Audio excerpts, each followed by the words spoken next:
Amables televidentes de Sucesos, tengan ustedes muy buenas tardes.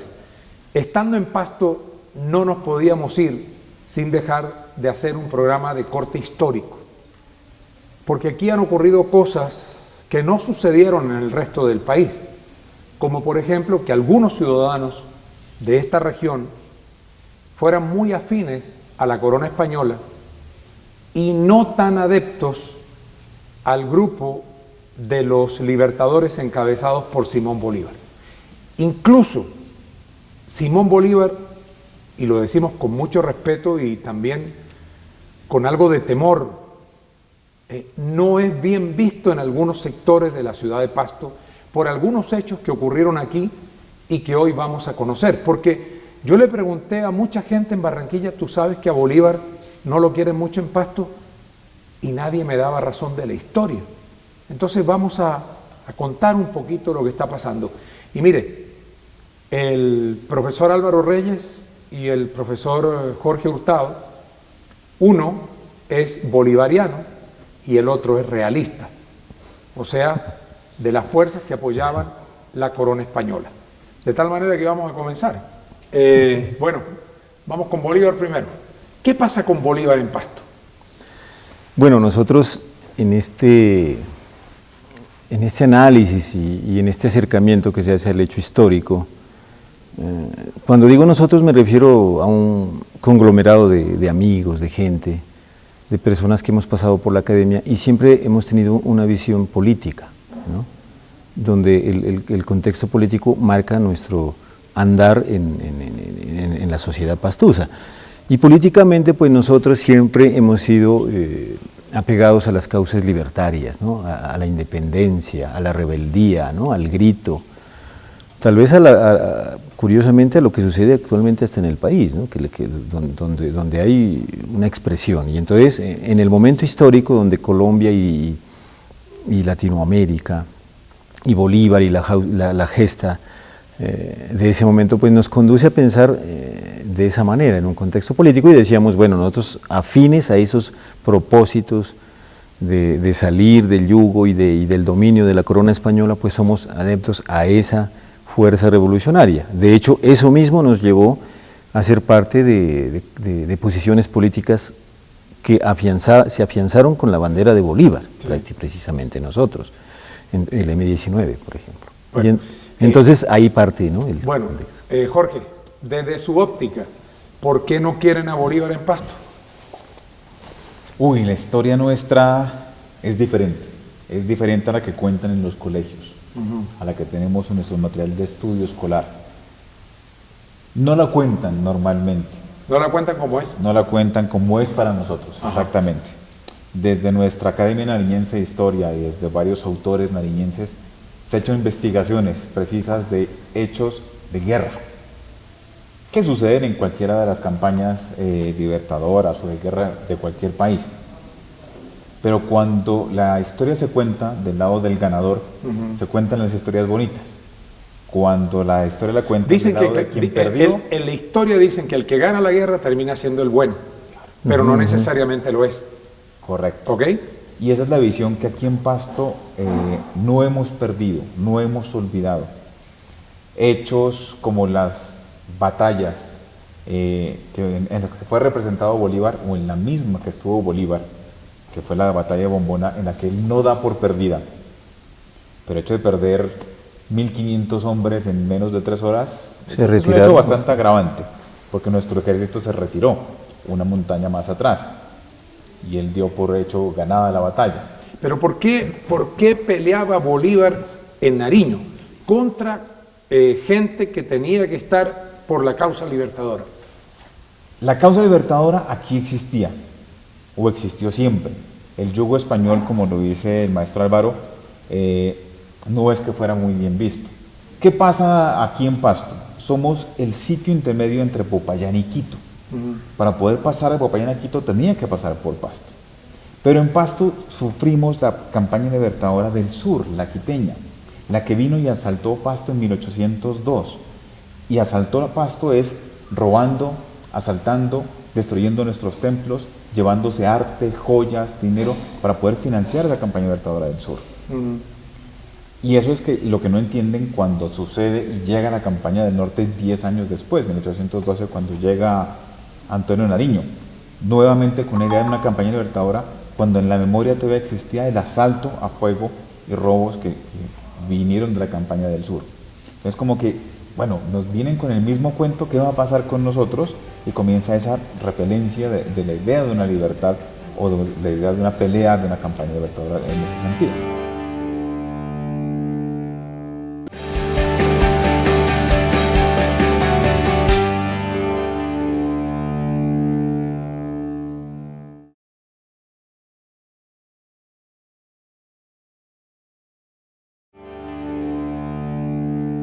A ver, profesor Álvaro, ¿se equivocó Bolívar al enfocar la campaña libertadora en Pasto, en Nariño?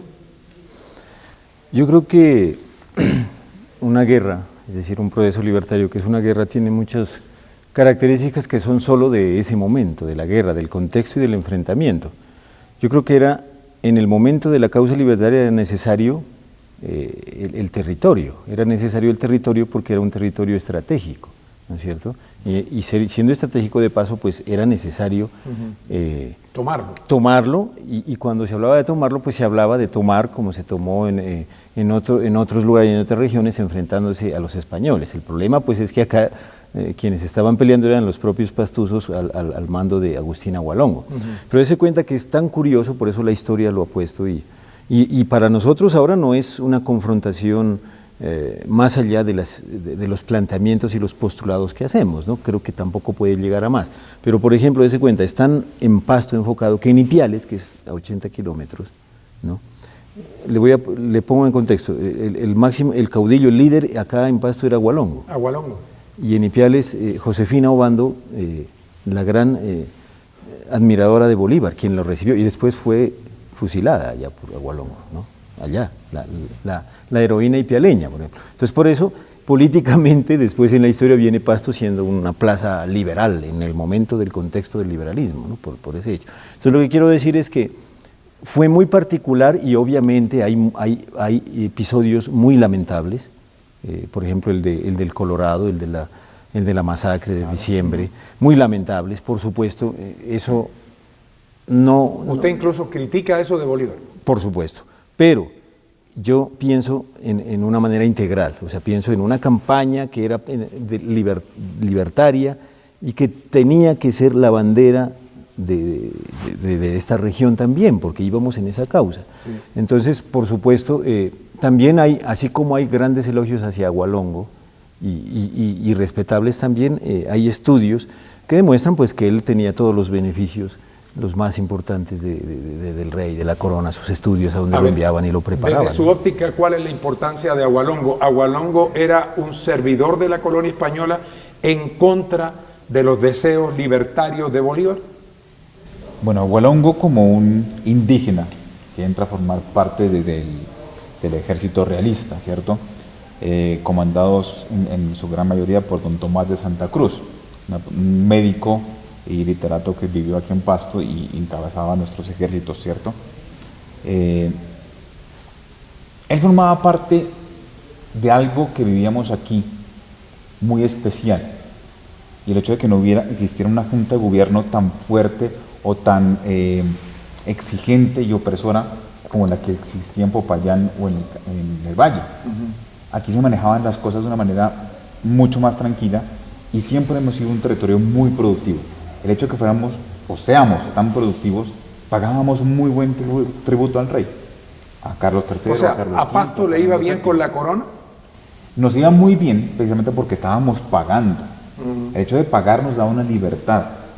Esa libertad es la que se vivía aquí, de una manera totalmente diferente. Entonces, había privilegios para este sector. Esos privilegios, esos que íbamos a perder precisamente cuando venía esa campaña libertadora. Agualongo entra a formar parte de esta idea de tener esos privilegios y no querer perderlos, aunque fuera de aquí, del territorio, pero trabajaba y vivía con españoles. Entonces, ahí entra una contradicción y forma parte de una gran fuerza que, siendo muy poquitos y aguerridos, como lo hemos sido siempre los pastusos, porque ni siquiera nos dejamos dominar de los incas, pues entra a formar parte de ese ejército en contra de esa campaña libertadora que venía del norte. Entonces, retomando un poquito, pues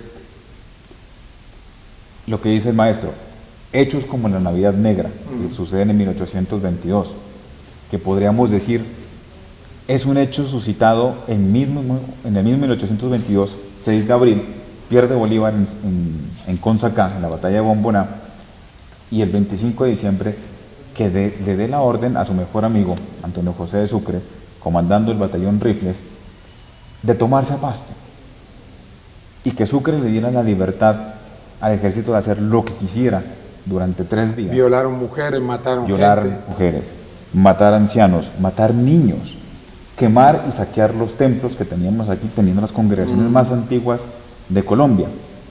Eso ¿Fue una venganza de Bolívar?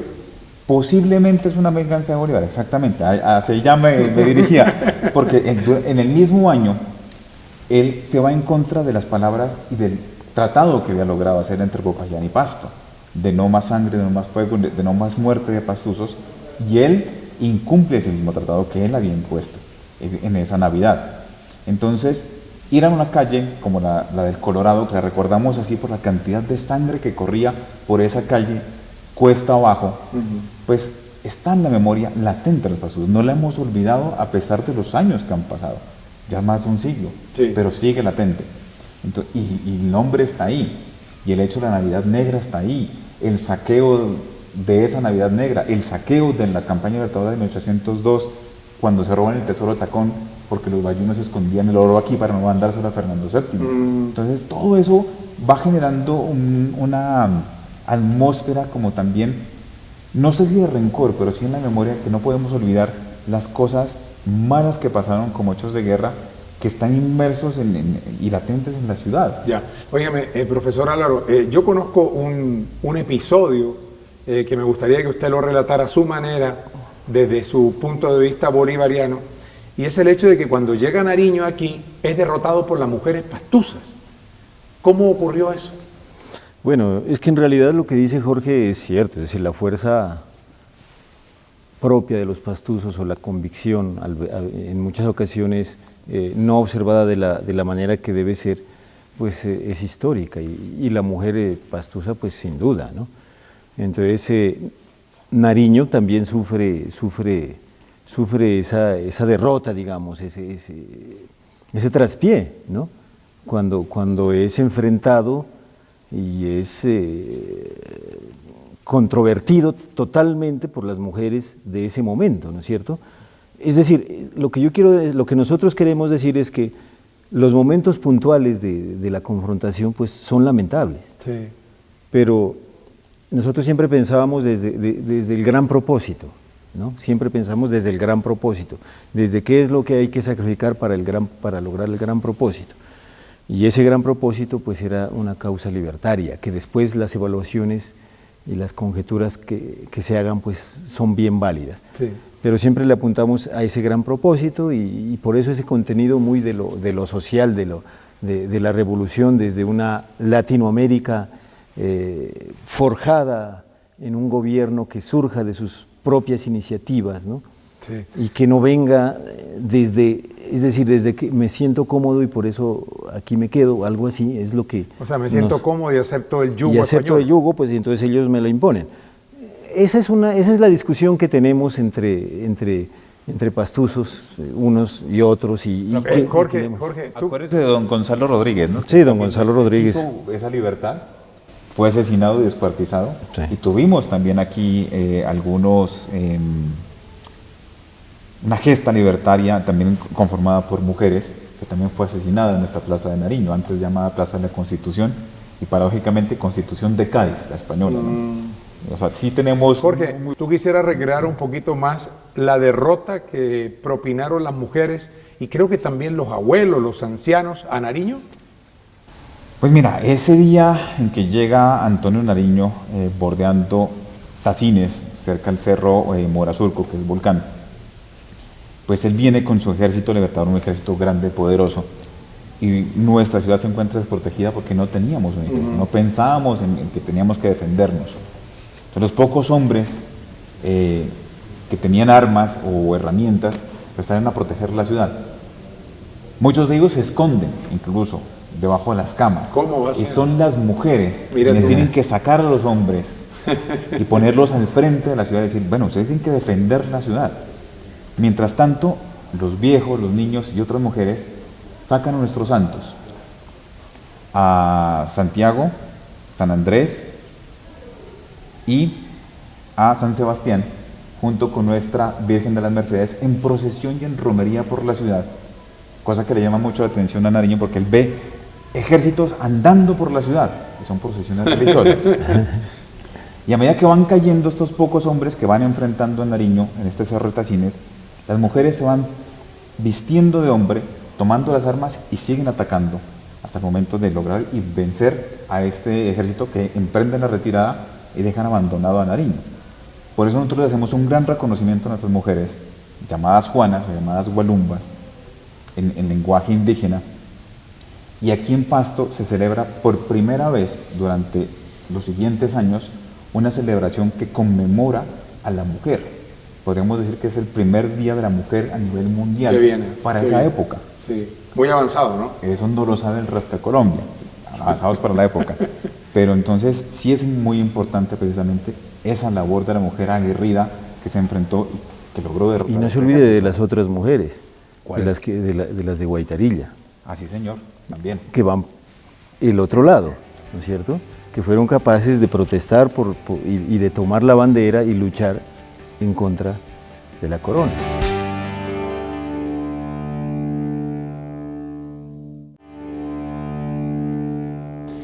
Hoy, en este día, ¿hay más bolivarianos o todavía sigue siendo mayoría el grupo de los realistas en Pasto? Yo creo que más que los realistas, lo vamos a decir de cómo se configuró hoy, es de los afectos a Agualongo, pues es mucho mayor, por supuesto. Es decir, la ciudad misma toma muchos referentes de Agualongo en lugares que reciben su nombre y además se conecta con muchos legados, ¿no? de la causa de Agualongo. Entonces considero que es mayor el número de... O sea, entiendo, Jorge, que había una estatua de Bolívar en algún sitio y la mandaron a la trastienda. ¿Cómo es la historia esa? Pues mira que de las pocas ciudades capitales que existen entre lo que es Venezuela, Panamá, que fue Colombia, la Gran Colombia, Ecuador, Perú y Bolivia, donde no queremos a Bolívar o no lo tenemos como un héroe porque no está a caballo, tenemos una estatua en lo que antes era Ejido, hoy en día Parque Bolívar, y del sitio que se encontraba, pues le hemos mandado un poco más allá atrás de la trastienda, incluso pensando en quitarlo, y hemos puesto un mapa de Colombia conmemorando a nuestros héroes.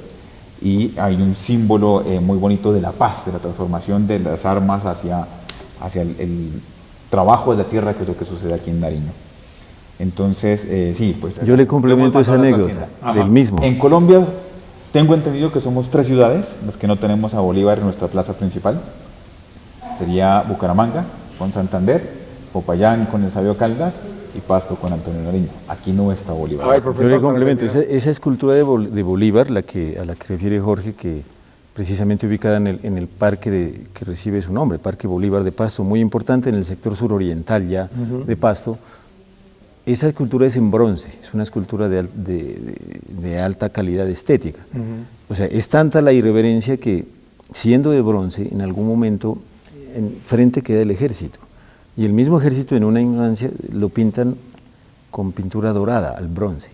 Entonces quedó la escultura como si fuese de plástico, o sea, daba una idea de... Entonces quedó estéticamente deteriorada. En ese momento tuvimos que acudir a personas que saben restaurarla para que traten de volver a dar el matiz que tiene el bronce en el color y en la configuración. Y posteriormente se fue ocultando. Yo le pongo el caso de Ipiales siendo tan cercano porque dése cuenta que en cambio hubo unas expresiones, incluidos mandatarios de allá, que dijeron: si quieren ese Bolívar lo recibimos. Lo pidieron. Claro, pero entonces debido a que no se pudo, allá en la frontera, en el puente internacional, en la casona de aduanas, se mandó a hacer un busto de Bolívar y se colocó ahí en esa entrada. Entonces, dése cuenta. Entonces, esa contradicción está permanente, siempre ha estado, hay argumentos. y hay unos lados demasiado, diría yo, fuertes, casi que agresivos, y hay otros pues que convivimos discutiendo el tema y pero buscando argumentos, pero es interesante. Bueno, oiga, ha sido maravilloso poder conversar con ustedes, recrear esa historia de Bolívar desconocida para muchos, tal vez algunas personas la tenían en su intelecto, pero a nosotros nos llamó la atención y qué bueno haber tenido, digamos, dos contradictores amables, querendones, para hablar de esta historia apasionante aquí en la ciudad de Pasto. Maestro Álvaro, Jorge, muchas gracias por acompañarnos en esta tarde. Amables televidentes, que pasen un resto de día muy feliz y que Dios los bendiga.